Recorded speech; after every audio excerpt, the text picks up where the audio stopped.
Hello नमस्कार। आज मी बनवलेली आहे फ्लावर बटाटा आणि मटारची भाजी। करायला अगदी सोपी आहे। जास्त वाटण वगैरे करायची गरज नाही। अगदी पटकन बनते। चला तर मग सुरुवात करूया आजच्या रेसिपीला। ही भाजी बनवण्यासाठी मी इथे मोठ्या आकाराचा एक बटाटा चिरून घेतलेला आहे। फ्लावर नीट करून स्वच्छ धुवून गरम पाण्यात ठेवलेला आहे। 2 मीडियम आकाराचे कांदे बारीक चिरून घेतलेले आहे। 1 टोमॅटो, मटार आणि आलं लसूण। तर इथे एका कढईमध्ये मी 3 ते 4 चमचे तेल गरम करून घेतलेले आहे। तेल थोडं गरम झालं की त्यामध्ये अर्धा चमचे जिरे घालणार आहे। त्यानंतर ठेचून घेतलेलं आलं लसूण घालणार आहे। इथे मिक्सरलाही बारीक करून घेऊ शकतो, पण मी ठेचूनच घेतलेलं आहे, त्याची चव जास्त चांगली लागते। थोडंसं परतून झालं की त्यामध्ये 2 मीडियम आकाराचे कांदे बारीक चिरून घेतलेले आहेत। कांदा गुलाबी रंगापर्यंत चांगला भाजून घ्यायचा आहे। मीडियम गॅसवर 2 ते 3 मिनिटं कांदा चांगला भाजून घ्यायचा।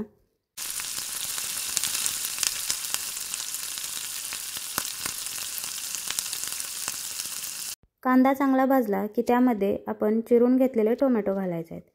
तर टोमॅटोवरती असं झाकण ठेवून टोमॅटो चांगले तेलामध्ये परतून घ्यायचे आहेत। झाकण ठेवल्यामुळे टोमॅटो पटकन भाजले जातात। टोमॅटो अगदी विरघळेपर्यंत व्यवस्थित भाजून घ्यायचे आहेत। त्यानंतर त्यामध्ये अर्धा चमचा हळद, धनेपूड, गरम मसाला आणि 2 चमचे लाल तिखट घालून घ्यायचे आहेत। थोडंसं गरम पाणी ओतून त्यानंतर त्यावरती झाकून ठेवायचे, जेणेकरून आपले मसाले चांगले भाजले जातात। मसाल्यांना अगदी तेल सुटेपर्यंत मसाले व्यवस्थित भाजून घ्यायचे आहेत।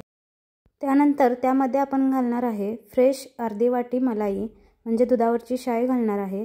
नाही घातली तरीसुद्धा चालेल। शाईमुळे भाजीला टेस्ट खूप छान येते।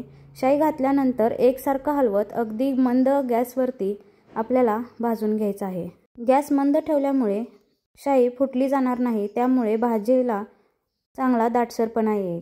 मसाले व्यवस्थित भाजले, तेल सुटलं की त्यामध्ये आपण नीट करून घेतलेला फ्लावर घालायचा आहे। हा फ्लावर अगोदर गरम पाण्यात टाकून घ्यायचा, म्हणजे तो व्यवस्थित स्वच्छ होतो। त्यानंतर चिरून घेतलेले बटाटू घालायचे आहेत, मटार घालायचे आहेत आणि वरून कोथिंबीर घालायची आहे। सर्व भाज्या मसाल्यांमध्ये व्यवस्थित मिक्स करून घ्यायच्या आहेत। यामध्ये आपण अजूनही भाज्या घालू शकतो, जसं की गाजर, बीट। आपल्या आवडीनुसार कोणत्याही भाज्या वापरल्या तरीही ही भाजी एकदम उत्तम होते। चवीला सुद्धा खूप छान लागते। त्यानंतर ही भाजी बनवत असताना नेहमी गरम पाण्याचाच वापर करायचा, त्यामुळे भाजीला चांगली चव येते। चवीपुरतं मीठ ॲड करायचं आणि वरून थोडीशी कोथिंबीर घालायची।